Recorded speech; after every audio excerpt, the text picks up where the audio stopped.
En ce début d'été 1940, les victoires allemandes en Europe de l'Ouest inspirent d'autres dictateurs.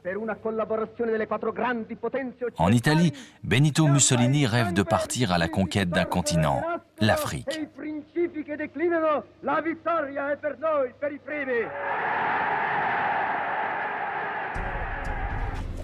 Le Duce veut reconstituer l'Empire romain, étendre les frontières de son pays, transformer la Méditerranée en mer italienne et retrouver la Mare Nostrum des Césars de la Rome antique.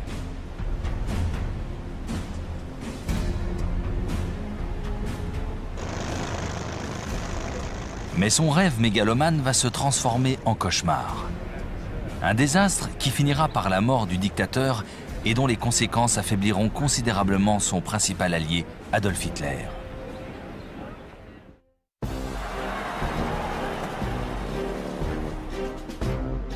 Au début de la guerre, l'Italie contrôle pourtant la Libye et l'Abyssinie, l'actuelle Éthiopie.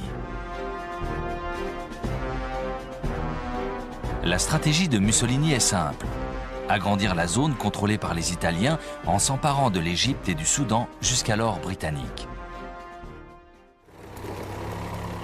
La future campagne devrait être un parcours de santé. Les forces italiennes dans la région sont 5 fois plus nombreuses que leurs adversaires.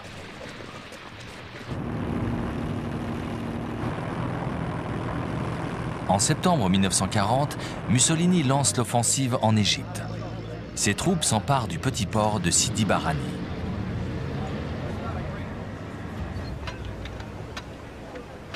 Une fois la ville prise, elle s'y retranche.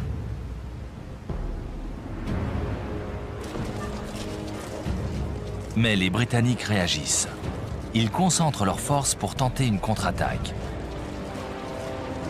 Le 6 décembre 1940, ils traversent le désert.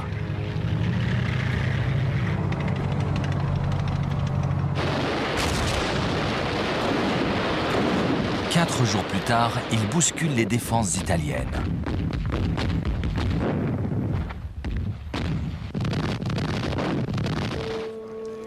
Près de 40 000 Italiens sont faits prisonniers.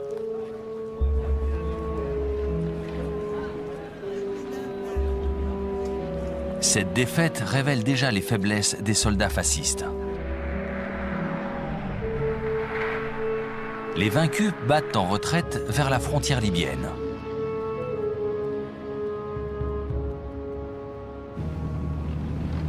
Les Britanniques sont sur leurs talons.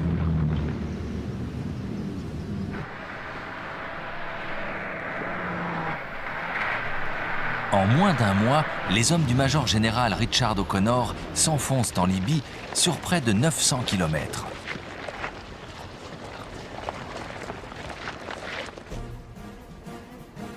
Ils marquent une pause en se retranchant dans la ville côtière d'El Agheila.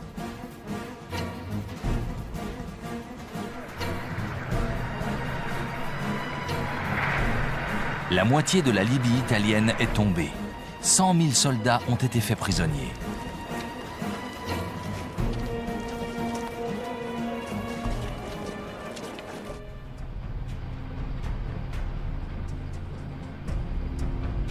Dans le même temps, les forces britanniques entrent en Abyssinie.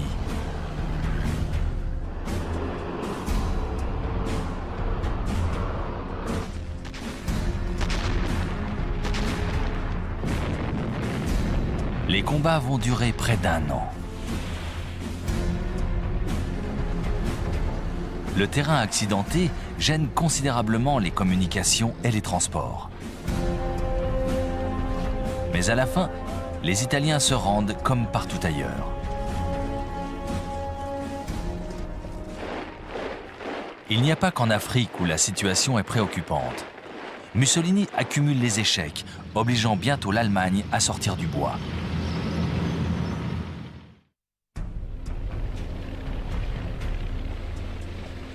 Deux ans auparavant, en avril 1939, conformément à ses plans de conquête, Mussolini avait ordonné l'invasion de l'Albanie. L'année suivante, il exigeait que la Grèce devienne une colonie italienne. Devant le refus des Grecs, il lançait une nouvelle invasion.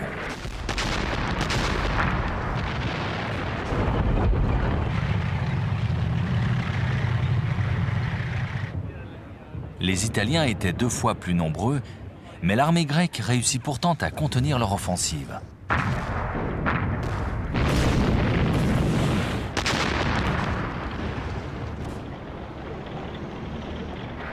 Pire encore, au début du mois de mars 1941, non seulement les troupes italiennes étaient repoussées du territoire grec, mais elles étaient aussi quasiment rejetées d'Albanie. Le Premier ministre britannique Winston Churchill avait promis aux Grecs de les aider. Mais les forces du Royaume-Uni étaient alors engagées sur tous les fronts. Fortes de leur succès en Afrique du Nord, des unités britanniques stationnées en Libye reçoivent l'ordre d'embarquer. Destination, l'Albanie.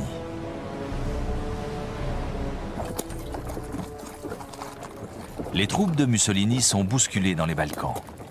Les Italiens lâchent prise partout.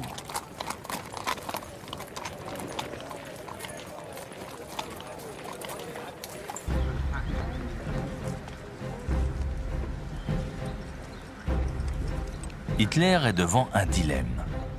Aider Mussolini en détournant certaines de ses forces ou l'abandonner à son triste sort.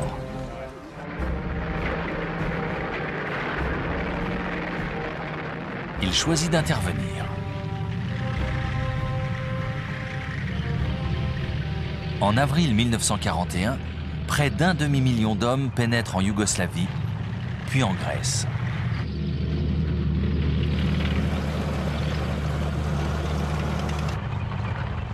Alerté par les échecs de Mussolini, Hitler doit reprendre la main dans les Balkans, mais ce choix tactique demeure très risqué. D'abord, tout se passe parfaitement.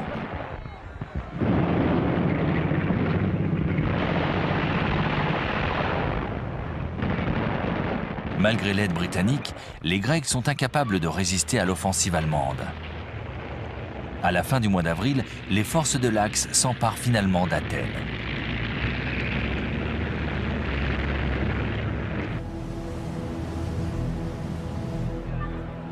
Sous le contrôle des Anglais, 30 000 hommes sont évacués vers la Crète.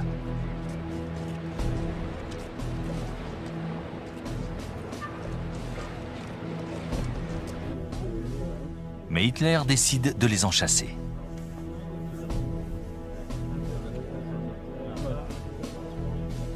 Il dispose de 22 000 hommes, des parachutistes et des troupes d'assaut transportées en planeur. Cette force sera soutenue par 150 chasseurs bombardiers Stuka. Le 20 mai à l'aube, l'invasion débute.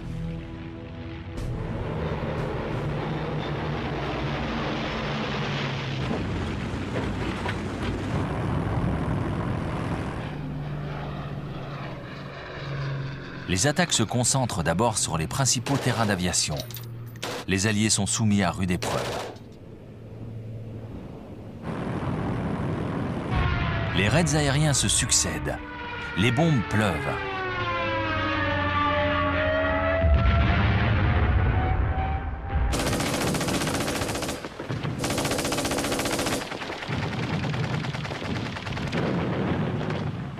Bientôt, toutes les pistes d'atterrissage tombent aux mains des Allemands, qui y amènent aussitôt des renforts. Les Alliés sont repoussés sans cesse.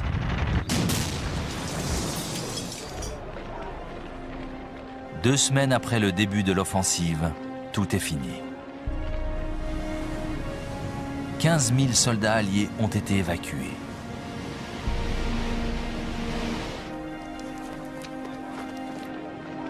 Mais près de 18 000 sont restés dans la nasse.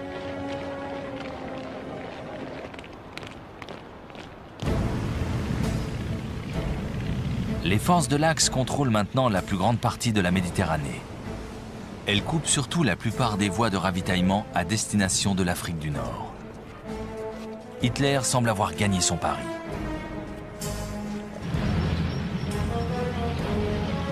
Désormais, il est en position idéale pour mettre un terme à la présence britannique en Méditerranée.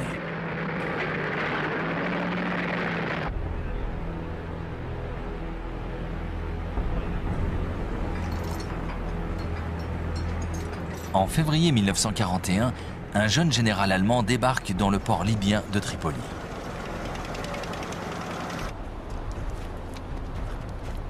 Erwin Rommel est l'un des éléments prometteurs de l'armée allemande.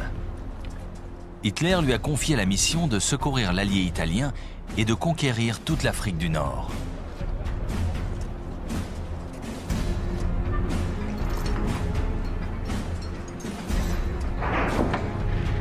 Les premières unités de l'Afrika Korps suivent de près leur commandant.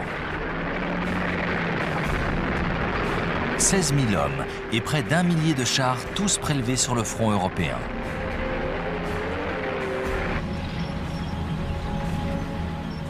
Les forces de l'Axe sont supérieures en nombre, d'autant que leurs adversaires ont été décimés lors des opérations grecques et crétoises.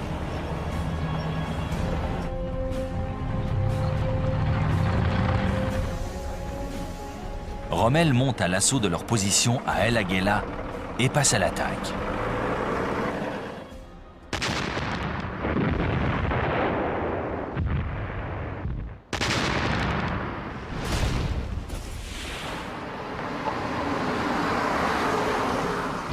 Lorsque les Britanniques se replient, l'Afrika Korps les pourchasse.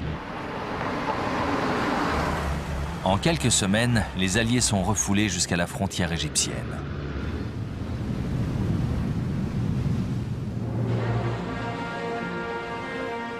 Lors de la retraite, une division australienne a même été piégée dans le port libyen de Tobrouk.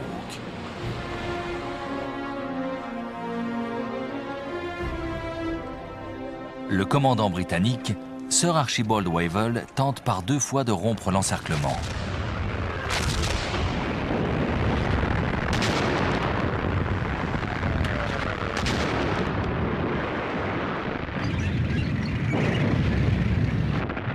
Et par 2 fois, les troupes de Rommel, solidement retranchées, repoussent les assauts. Les canons allemands écrasent les positions ennemies.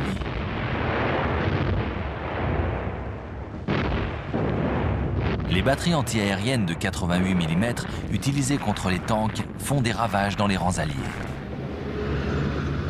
Rommel, profitant du terrain dégagé, fait manœuvrer ses chars d'assaut comme à la parade.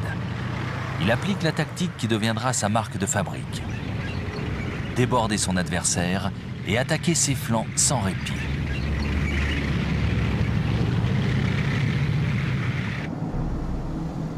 Ses talents de stratège lui vaudront un surnom, le renard du désert. Pour Sir Wavell, c'en est trop. Épuisé, il est remplacé par le général Claude Auchinleck. Celui-ci veut rompre l'encerclement de Tobrouk. Mais il refuse catégoriquement de tenter l'aventure sans renfort préalable.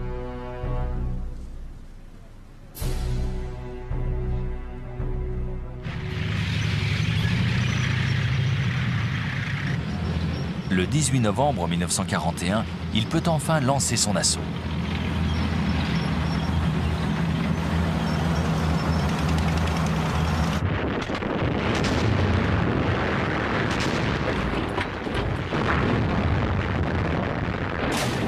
L'opération Crusader, croisade, débute par un long combat de blindés.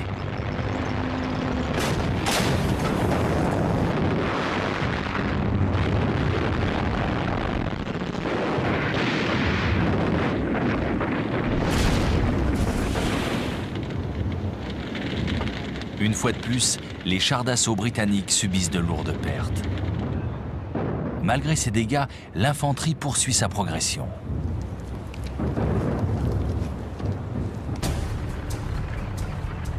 Après 1 mois de combat acharné, Rommel bat en retraite.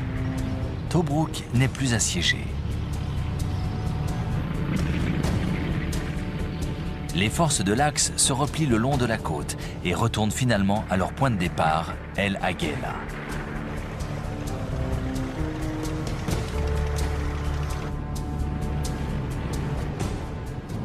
Auchinleck est persuadé que pour l'instant, Rommel n'a aucune marge de manœuvre.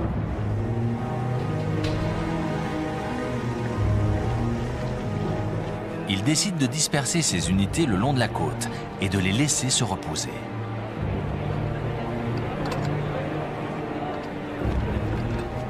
Il a tort.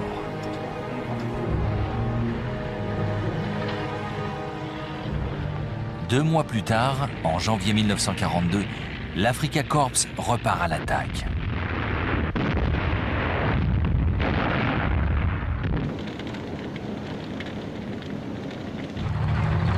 Il repousse les forces britanniques prises au dépourvu.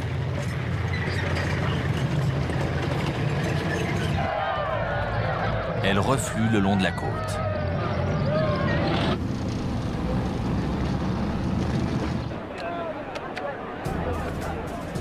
Les Alliés se réfugient derrière une nouvelle ligne de défense à l'ouest de Tobrouk.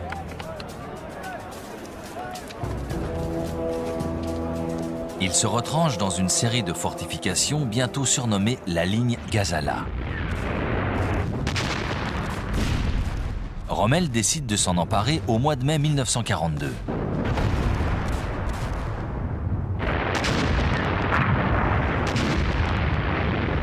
Une fois de plus, il lance ses blindés pour encercler les forces britanniques lors d'un ample mouvement de débordement. Ces chars surgissent derrière les positions ennemies. Mais cette fois, ses adversaires réagissent. Ils tentent à leur tour de déborder le flanc allemand.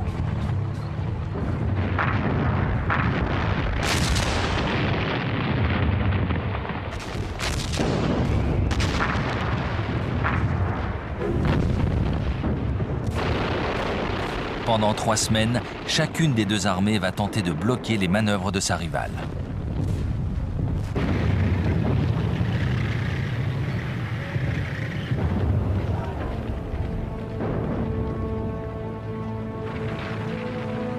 Les Britanniques sont près de rompre le combat.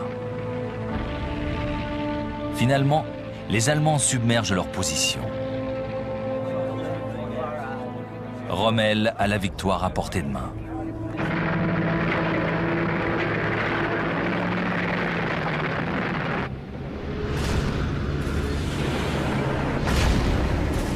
La retraite risque de se transformer en déroute. Auchinleck décide finalement de faire face. Ses troupes s'enterrent dans le village égyptien d'El Alamein.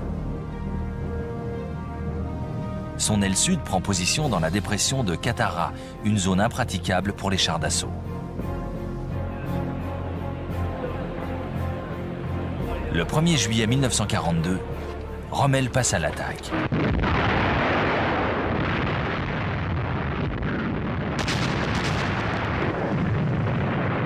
Mais cette fois, les défenses tiennent bon.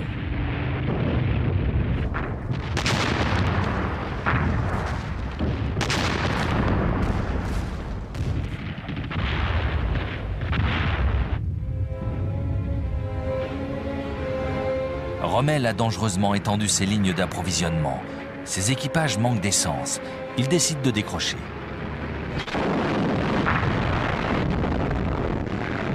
Mais Auchinleck s'attend à une contre-attaque. Jusqu'à la fin du mois de juillet, les deux adversaires se jettent l'un sur l'autre, comme deux boxeurs à bout de force.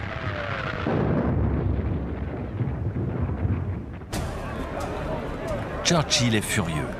L'armée britannique s'enlise. Il veut des résultats.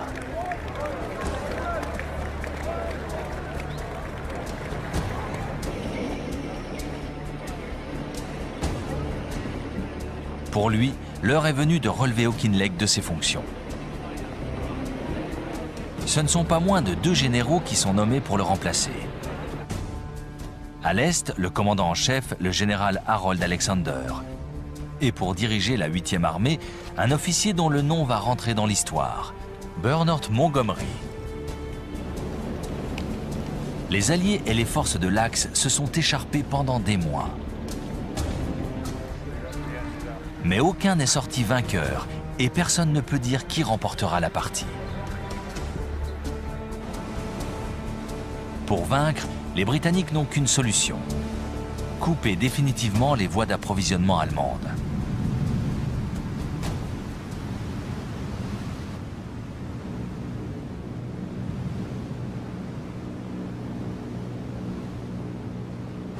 Dans les premiers mois de la guerre, les Alliés dominaient la Méditerranée.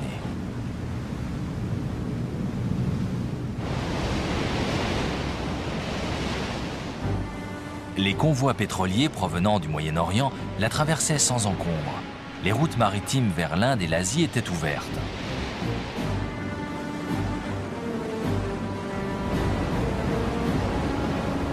Jusqu'à l'entrée en guerre de l'Italie, dont la flotte moderne allait bouleverser la donne.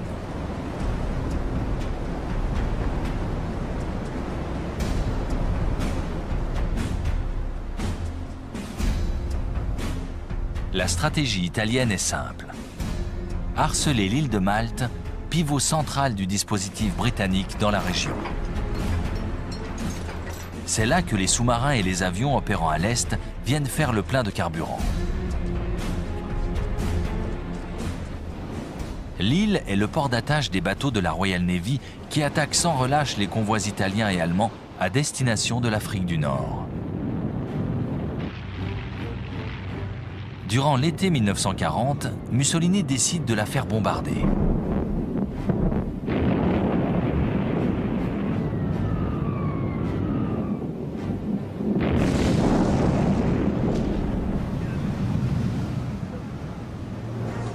C'est le début de 2 longues années de raids dont la population civile sera la première victime.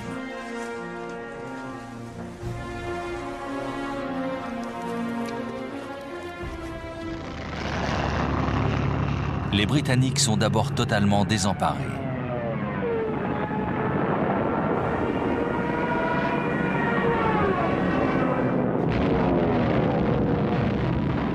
Ils ne disposent d'aucun avion pour défendre leur espace aérien.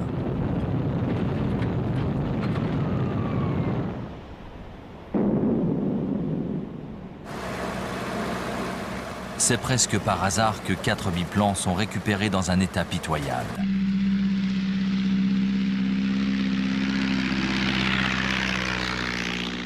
Ils sont assemblés à la hâte.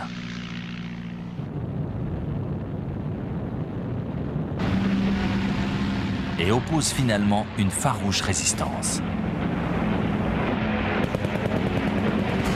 Pendant 3 semaines, durant cet été 1940, le sort de Malte ne tient qu'à un fil.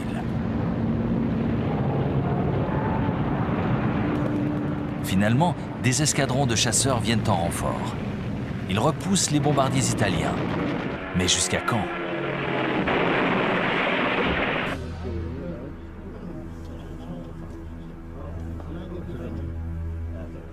S'ils veulent vraiment garder l'avantage dans la région, les Britanniques doivent intervenir.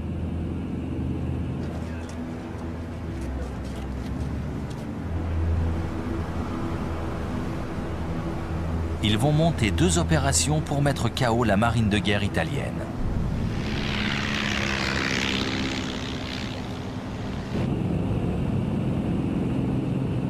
Dans l'après-midi du 11 novembre, 21 bombardiers torpédos décollent d'un porte-avions.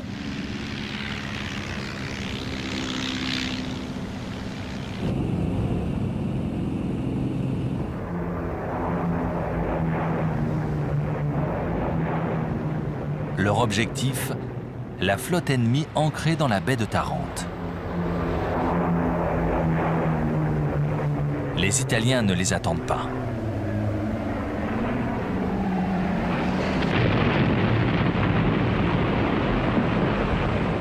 Après le raid, 3 des 6 navires de guerre italiens sont hors service.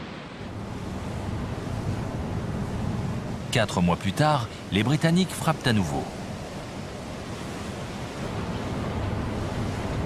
La flotte italienne est surprise sans défense au large de la Grèce.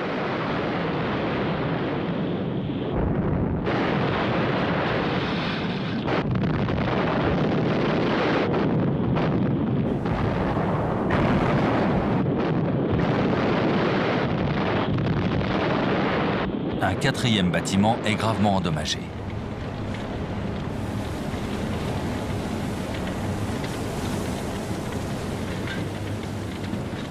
Pour Mussolini, c'est la fin d'un rêve.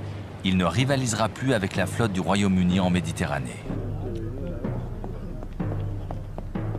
Ces événements ont aussi de l'importance pour Hitler.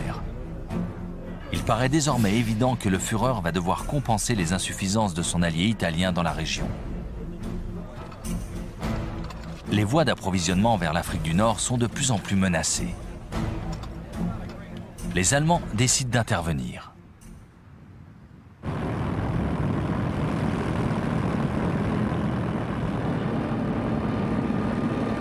Au début de l'année 1941, la Luftwaffe ravage Malte.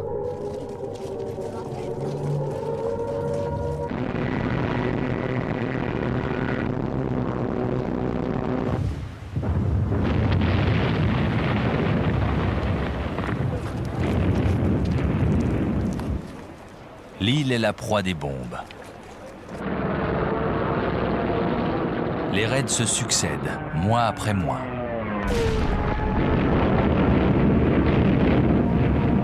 La garnison s'accroche.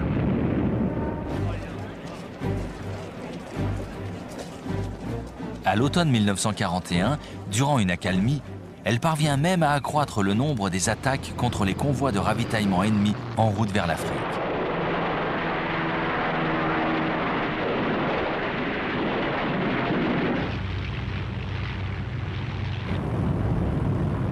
La Luftwaffe intensifie alors ses opérations.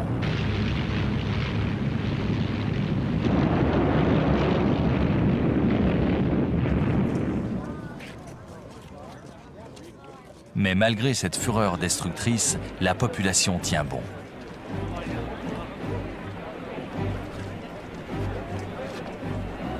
Quatre mois de bombardements dévastateurs. L'héroïsme et le sacrifice insensé des civils maltais vont rentrer dans l'histoire.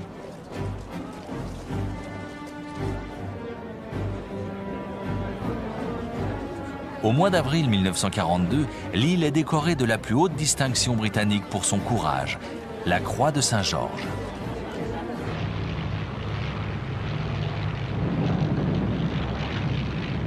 Malgré les distinctions et les honneurs, les réserves de vivres et les munitions s'amenuisent.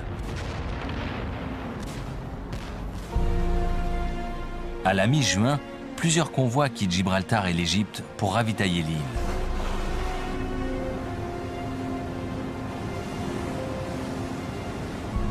Mais les Allemands sont à l'affût.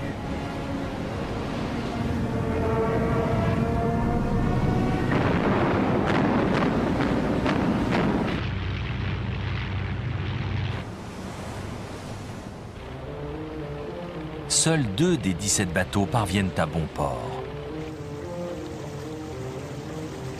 La situation devient dramatique. Une action d'envergure doit absolument être entreprise. Ce sera l'opération Pédestal, le plus gros convoi jamais expédié vers Malte. Au mois d'août, 14 navires marchands quittent Gibraltar. Plusieurs bâtiments de guerre les escortent.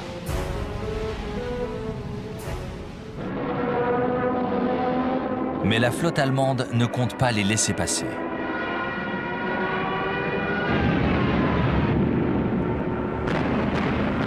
Pendant 3 jours, la bataille fait rage. Les sous-marins et les avions de l'Axe n'ont qu'une seule mission, couler leurs adversaires, empêcher la livraison des précieuses denrées.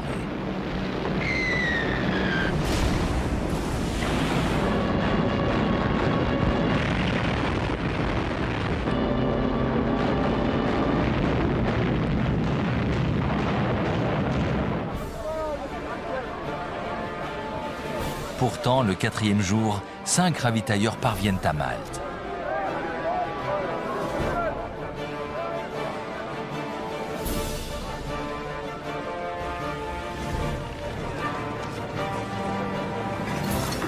Le peu qu'ils transportent suffit à approvisionner l'île. Malte est sauvée. Ces avions vont pouvoir continuer de harceler les convois de l'Axe en route vers l'Afrique du Nord.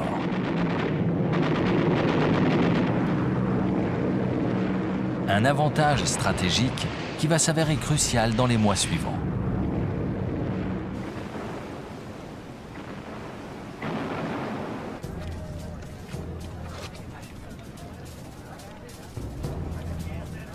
Churchill est excédé par la résistance de Rommel en Afrique du Nord. Les généraux Alexander et Montgomery doivent anéantir l'Africa Corps.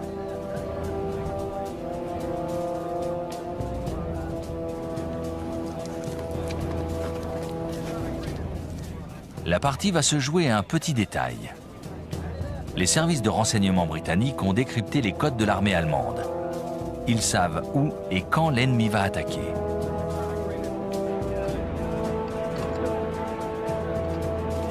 Le renard du désert n'est plus imprévisible. Montgomery va parer ses mouvements de débordement en fortifiant la crête d'Al Amalfa, au sud-est d'El Alamein. C'est là que l'élan des forces de l'Axe devra être brisé.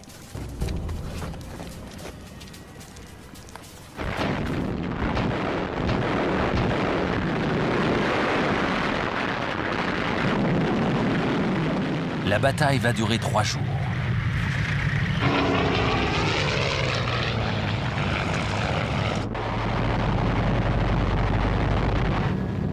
Mais cette fois, les unités terrestres alliées sont soutenues par l'aviation. La Royal Air Force fait des ravages dans les compagnies de chars allemands.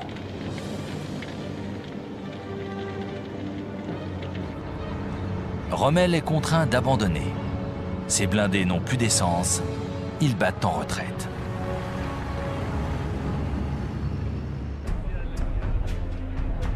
C'est au tour de ses troupes de s'enterrer.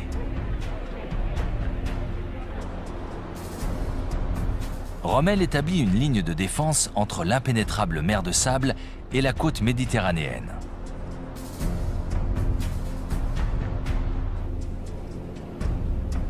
Son artillerie est placée en batterie derrière de vastes champs de mines.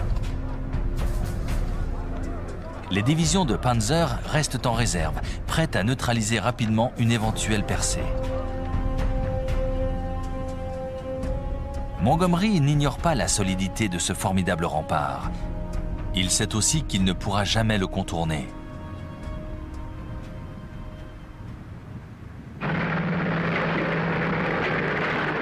Il n'a qu'une solution, enfoncer le centre des défenses de l'Axe.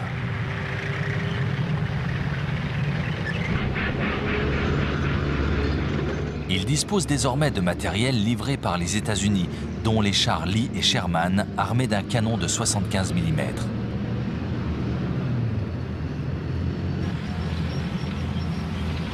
Les Alliés possèdent enfin des engins capables de faire taire la puissance de feu allemande.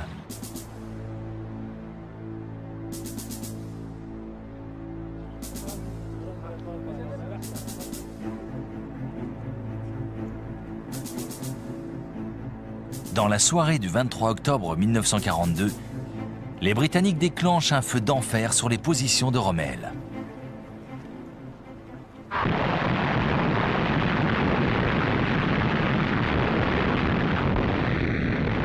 La bataille d'El Alamein vient de commencer.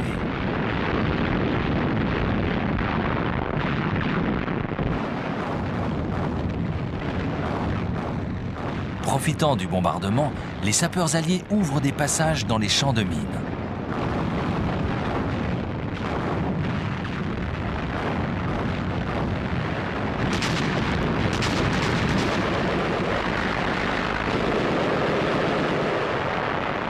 Les soldats britanniques, australiens, néo-zélandais et africains du Sud se battent pour faire une brèche dans les défenses de l'Axe.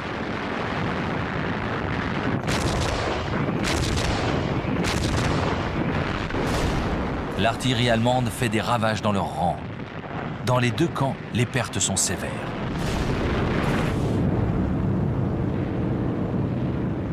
Les chasseurs bombardiers de la Royal Air Force harcèlent les forces de Rommel.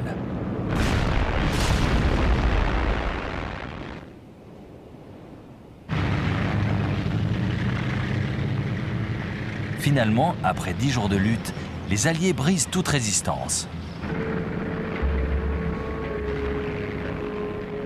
Le jour suivant, Rommel se retire.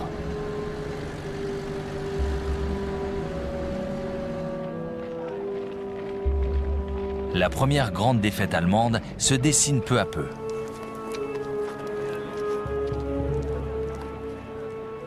Churchill ne cache pas une certaine satisfaction. Ah, this is not the end. It is not even the beginning of the end. But it is perhaps the end of the beginning.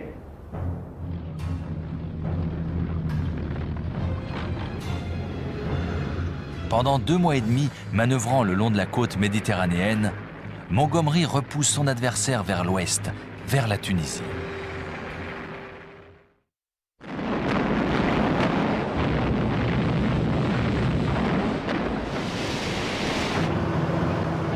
Dans le même temps, la première armée anglo-américaine a débarqué à 1500 km de là.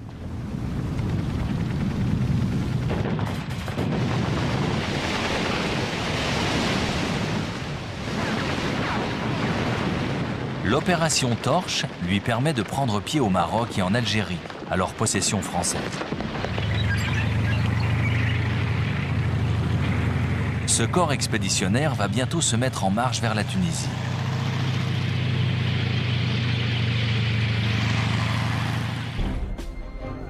Rommel risque désormais d'être menacé sur ses arrières.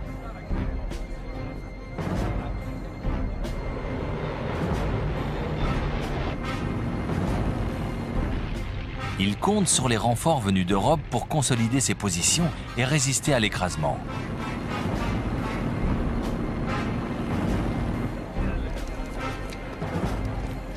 Au mois de février 1943, l'arrivée de troupes fraîches lui permet de respirer.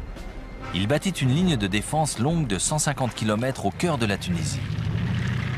De là, le renard du désert va lancer ses blindés sur son adversaire, le général Montgomery. Mais Monty, comme le surnomment affectueusement ses hommes, sait exactement ce qu'il attend. Tous les messages cryptés allemands arrivent dans ses mains déchiffrés.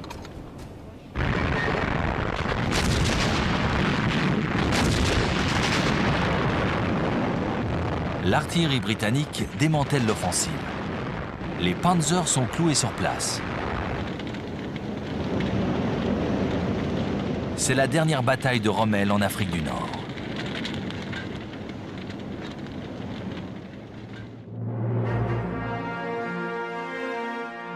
Il retourne à Berlin pour tenter de convaincre Hitler. Il faut abandonner l'Afrique du Nord. Le Führer refuse catégoriquement.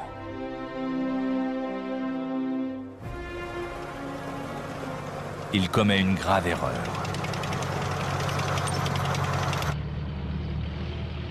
La 8e armée remonte du sud à marche forcée. La première armée arrive de l'ouest.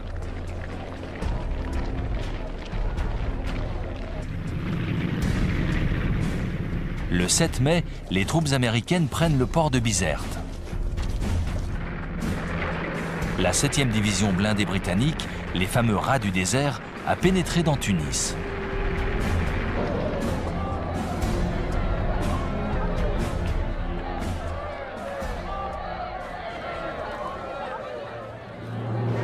La tenaille se referme. Les troupes de l'Axe sont piégées.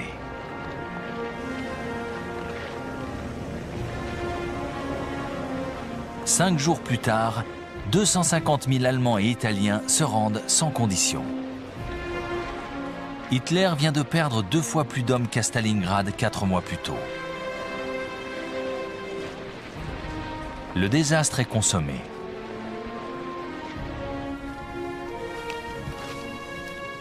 Le jour suivant, le commandant en chef des forces britanniques sur le théâtre des opérations, le général Harold Alexander, écrit à Winston Churchill « Monsieur, il est de mon devoir de vous rendre compte que l'ennemi a cessé toute résistance. Les rivages de l'Afrique du Nord sont entre nos mains. »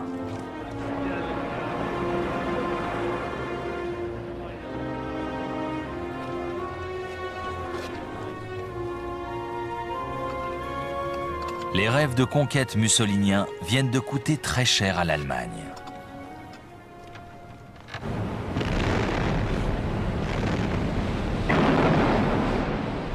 Cette défaite en terre africaine va avoir bien d'autres conséquences.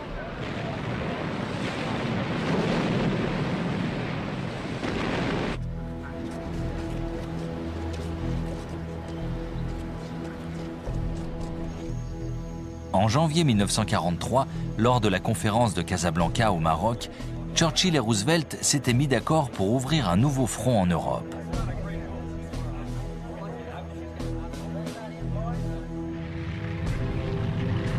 Le meilleur endroit semblait l'Italie, sérieusement fragilisée par ses échecs militaires en Afrique. restait à savoir où les troupes devaient débarquer. En Sardaigne ou en Sicile?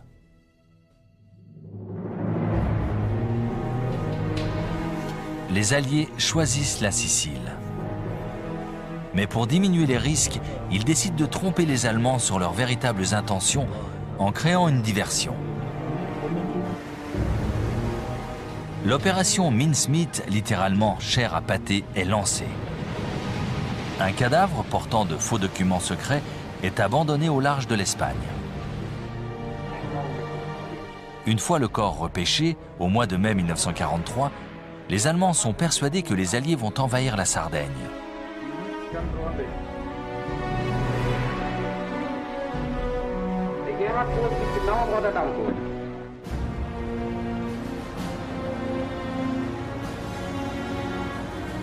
Les messages décryptés par les services de renseignement britanniques sont formels. Les Allemands ont été bernés.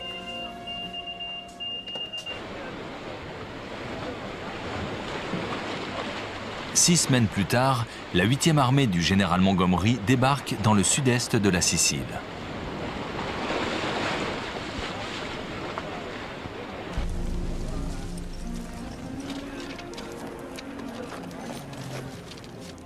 Les Italiens n'opposent qu'une très faible résistance.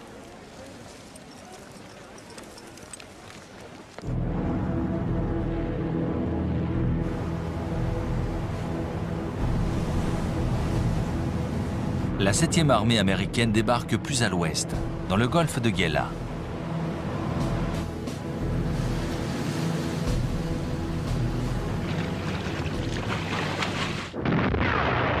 Une fois de plus, l'armée italienne se débande.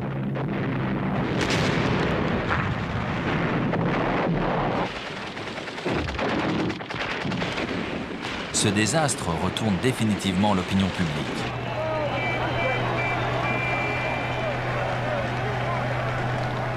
Mussolini est renversé par un soulèvement populaire. En secret, le nouveau gouvernement négocie aussitôt les conditions d'un armistice.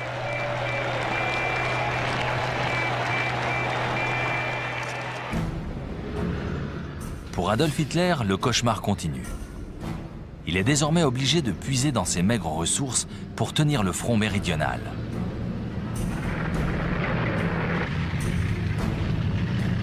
Il ordonne à ses officiers de résister malgré la défection du gouvernement italien.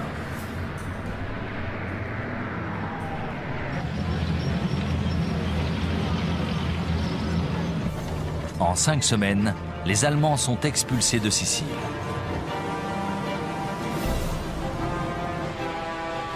Les Alliés débarquent sur le continent et progressent à l'intérieur des terres.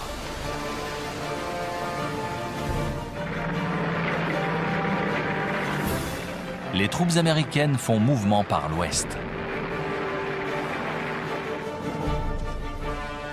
Les Britanniques suivent la route de l'Est.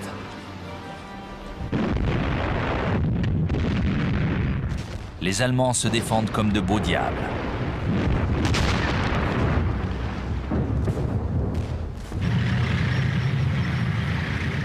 Malgré cela, Naples est prise le 1er octobre 1943.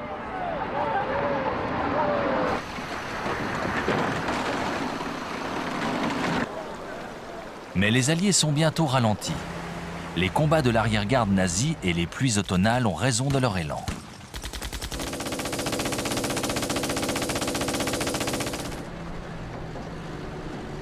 Ce n'est qu'à la fin du mois de novembre qu'ils atteignent la ligne Gustave, un ensemble de fortifications qui leur barre la route du Nord.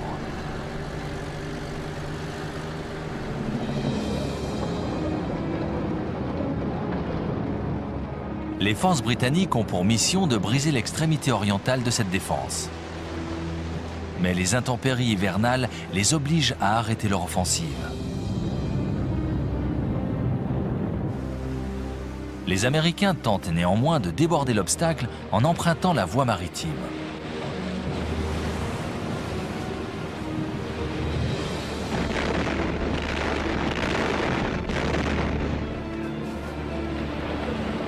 Le 22 janvier 1944, ils débarquent à Anzio, à 90 km derrière la ligne Gustave.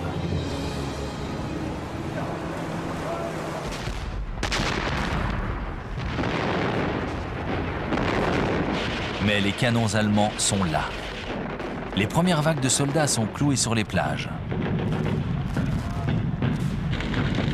Pendant un instant, l'état-major envisage de faire réembarquer les troupes. Durant l'hiver et une partie du printemps 1944, les Américains vont rester piégés à Anzio.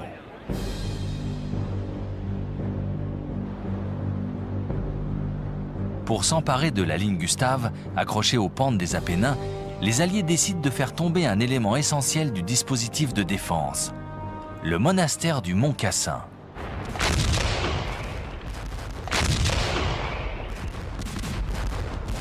Une première série d'assauts lancés pendant le printemps est repoussée.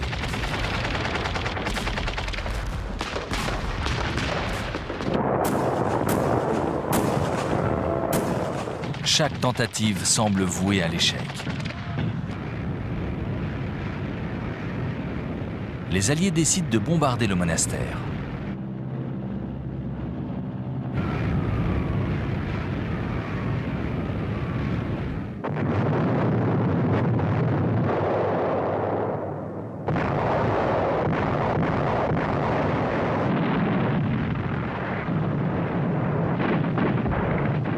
Mais les Allemands se retranchent dans l'enchevêtrement des ruines.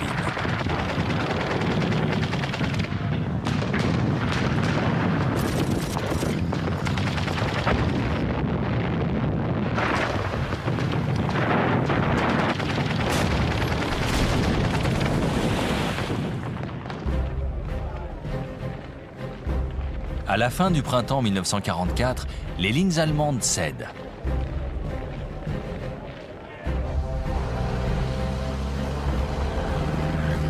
Dans le même temps, les Américains s'extirpent du bourbier d'Anzio.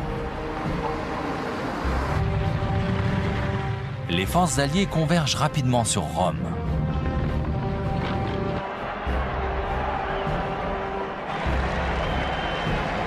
La capitale italienne est libérée le 4 juin 1944.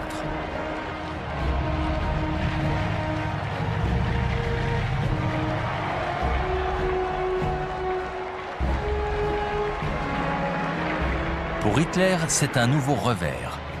Il est à deux doigts de perdre l'Italie.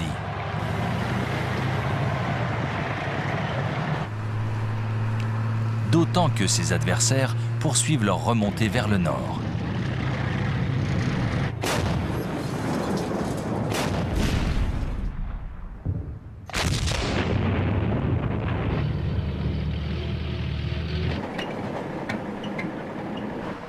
Les troupes nazies n'ont plus qu'une solution, se retrancher derrière la ligne gothique à quelques kilomètres au nord de Florence.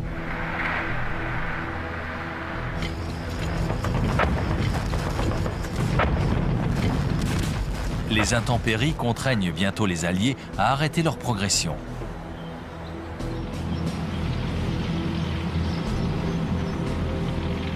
Les adversaires se font face jusqu'au printemps 1945, date à laquelle l'Italie tombe définitivement.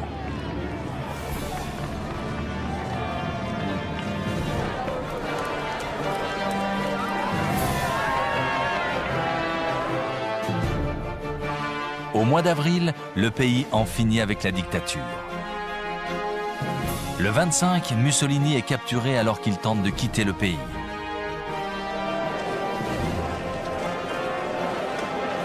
Fusillé par ses partisans le 28, son corps est exposé à la foule dans le centre de Milan. Ses choix politiques ont mené sa nation au bord du gouffre. La chute du fascisme italien laisse Hitler complètement seul. L'armée allemande est au bord de la rupture. Elle ne dispose plus d'aucune réserve. Ses unités battent en retraite sur presque tous les fronts.